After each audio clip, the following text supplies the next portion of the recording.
Hello and welcome to the BuyPile, the only online comic book review column with a chewy nougat center.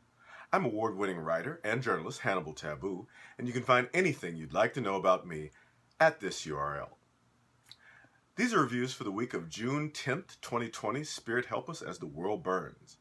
These reviews reflect what you can find from me every week on the iHeartRadio podcast Nerd-o-Rama with Mo and Tawala and on bleedingcool.com, so please check those out if you missed anything. Dun dun dun dun, the BuyPile. The first section of the reviews is called, as noted, the BuyPile, for comic books so good that they demanded to be purchased in the moment, or issues from a series so good they've long since earned their ride home. Let's get started with Kill Lock number 5 from IDW Publishing, with the creative team of Livio Ramondelli and Tom B. Long. If you're late to the game, here's the gag. 4 sentient robots have been sentenced and exiled due to crimes from their homeworld. Doomed to stay relatively close to each other, and if one dies, they all die. One is a nearly impossible combatant who disobeyed a cruel order, Wraith. Another, a worker with an addiction that led to a terrible accident, Laborer. The third, a psychopath of a class of robots made as geniuses, Artisan. And the fourth, an innocent child with a birth defect that falls short of the society's need for perfection, the Kid. Of course, these 4 misfits find their sentence intolerable and stumbled, some issues back, on a cure that they pursued with great fervency.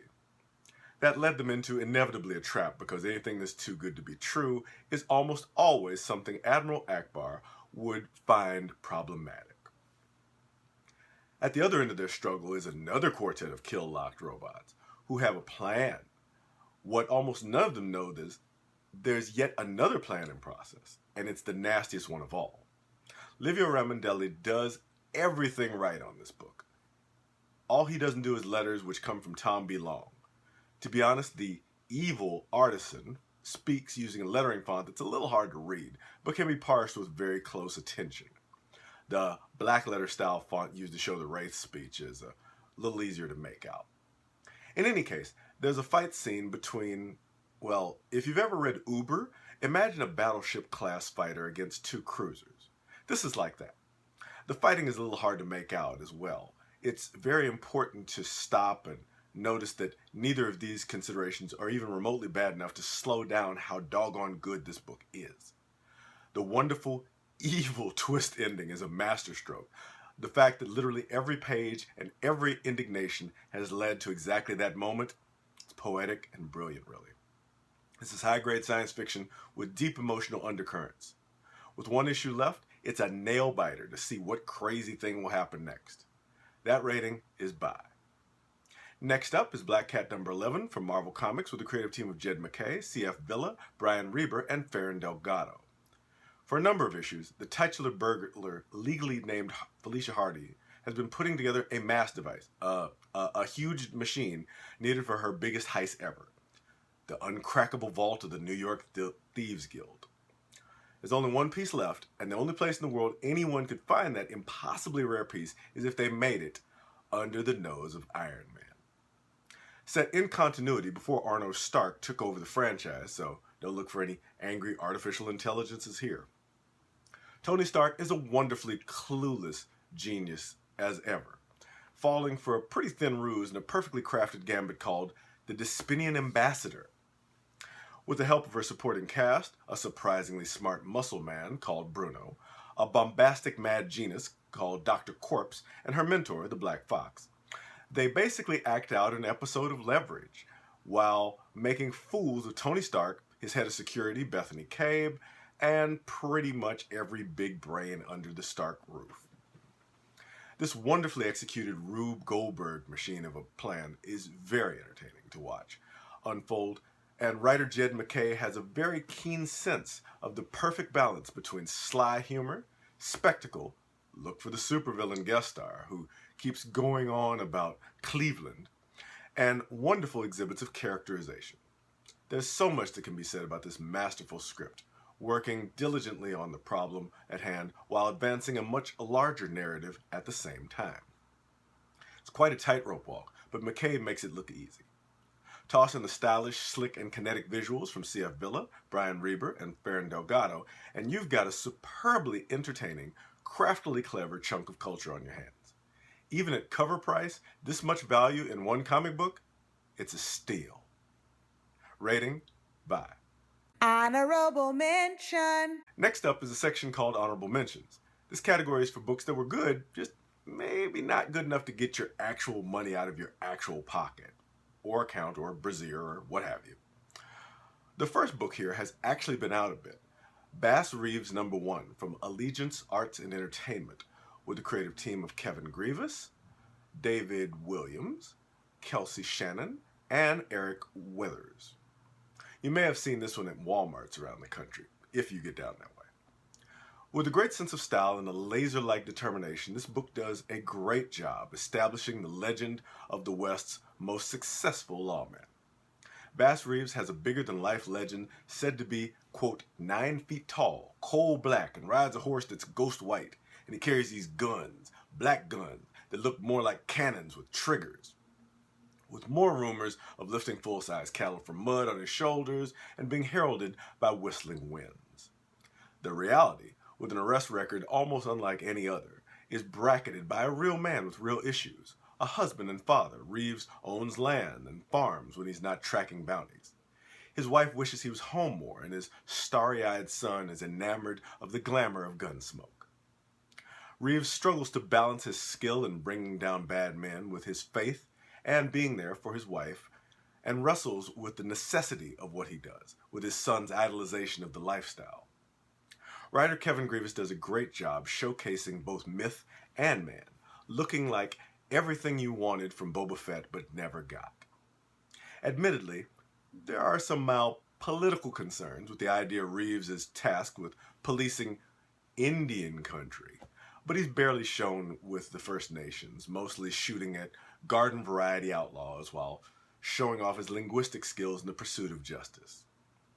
The visual stylings of David Williams, Kelsey Shannon, and Eric Weathers present a long, lean, solemn man of action and unerring accuracy. The composure and certainty Reeves shows in almost every circumstance, save when gunfire erupted near his wide-eyed son, is well shown in artwork. What was missing was a sense of adventure. If Reeves in fact is the source of the Lone Ranger myth, there was little daring do, little besides some frighteningly accurate but all too brief bursts of gunfire. The myth we established for Reeves is mostly hearsay and hyperbole, aside from post-game statistics. This is interesting work that establishes a new paradigm for Western, but falls just short of glory. That rating is honorable mention. Next up, there's Legion of Superheroes #6 from DC Comics, with a very big creative team of Brian Michael Bendis, Ryan Sook, Wade Von Grawbadger, Jordi Belair, and Dave Sharp. Strap the heck in, because here comes adventure. 1,000 years in the future, a fleet of interstellar pirates have seized the trident of Aquaman and intend to use it to destroy New Earth, as well as its fledgling protectors, the Legion of Superheroes. The Legionnaires are freshly back from a visit to the past with inspiration and new recruit John Kent, the son of Superman, called Superboy. Sound interesting? It sure as heck does. When you add to that the enticing cover, which promises a new ring wielder in the future that's surely not a green recruit, a new multi-armed Dr. Fate, and the accurately named Monster Boy, you'd expect this to be all kinds of amazing. In actuality, alas, this issue is a bit empty. If you like the dazzling visuals, well, you'll get no shortage of that from Ryan Sook, Wade Von Grawbadger, Jordi Belair, and Dave Sharp. There's a space battle sequence of double-page spreads that's great at showing the speed and impact of characters like Cosmic Boy, Bouncing Boy, Saturn Girl, and Lightning Lad, while Brainiac 5 gets it all together back at the lab. However, if you're looking for actual information, you're gonna come up short. When Gold Lantern pops up, an off-panel voice says, "He has such an amazing story. Wait till you hear it." Then he goes on to do something visually spectacular and never be heard from again. The aforementioned futuristic Dr. Fate is seen wordlessly waving their hands, gender identity is not noted, and blasting things hidden behind another character. Without another mention at all. If you've ever met somebody, it was all a rush of blood and passion and intensity, this is the comic book version of that.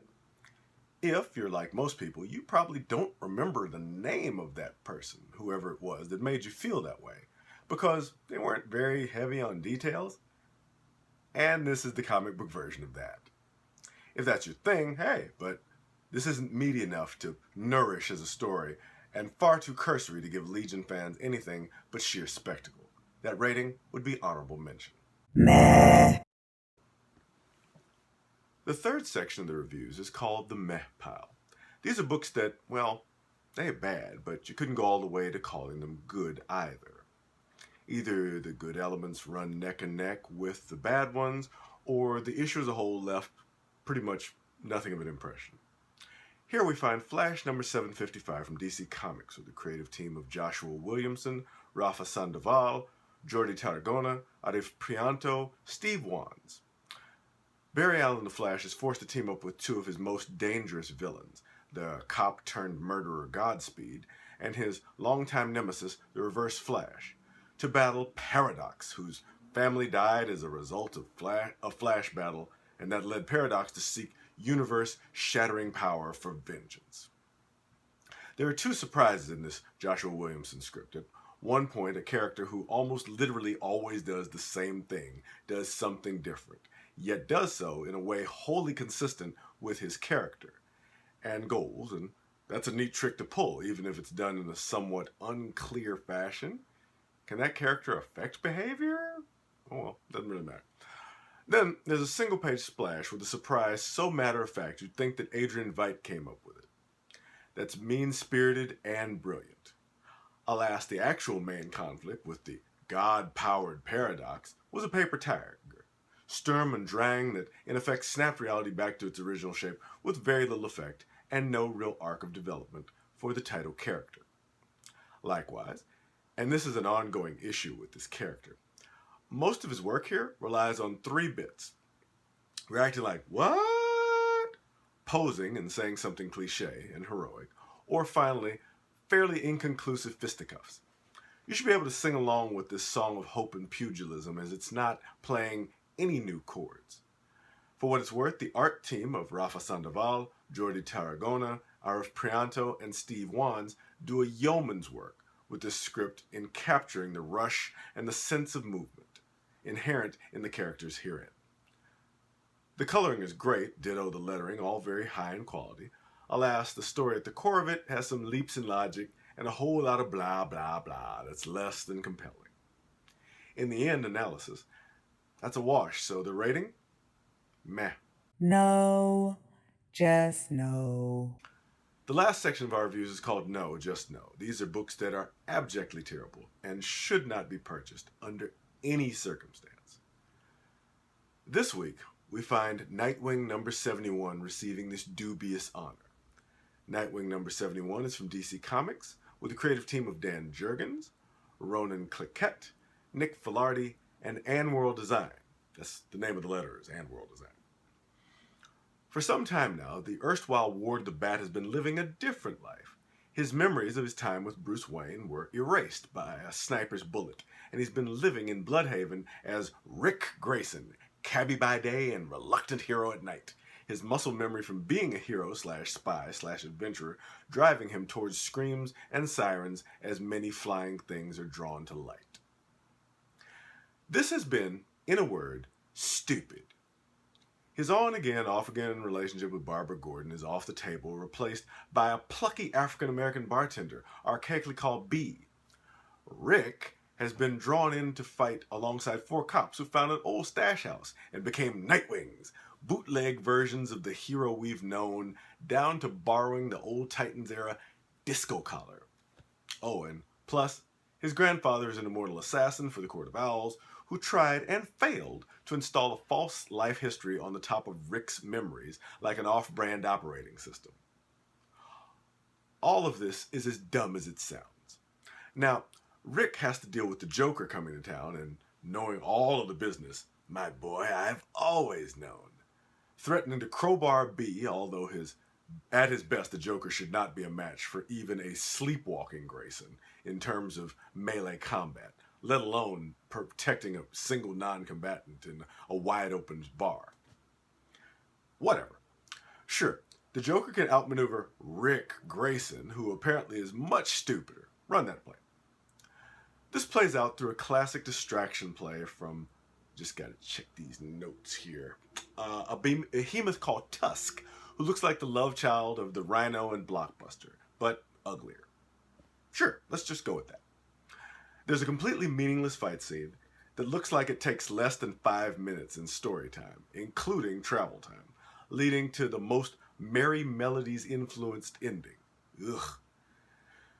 You can't lay any of the blame for this with Cliquette, Filardi, or Anworld. They all showed up for the job. This Dan Jurgens script, however, ugh. We all know we're just treading water and waiting for the return of Dick Grayson, as we expect, and the licensing department demands, to see him. So all this heroic nonsense is tedious. Make it stop. The rating is no, just no. In the final analysis, there's more good than bad, so there's no real reason for concern for this week, but we'll be back next week with more Spirit Willing and the Creeks Don't Rise. Please like and subscribe if you're inclined to, and consider the Plague Nerdologues, curated by Mark Burnton and digitally organized by me, which has your favorite genre actors performing the greatest speeches from genre films and TV, all to benefit Black Lives Matter. As well, if you like free stuff, there's still time to get caught up on this season of the free webcomic Project Wildfire, Smoke on the Water, for this season of Wildfire Wednesdays. It's available for free on the Operative Network at operative.net. Thank you so much for listening.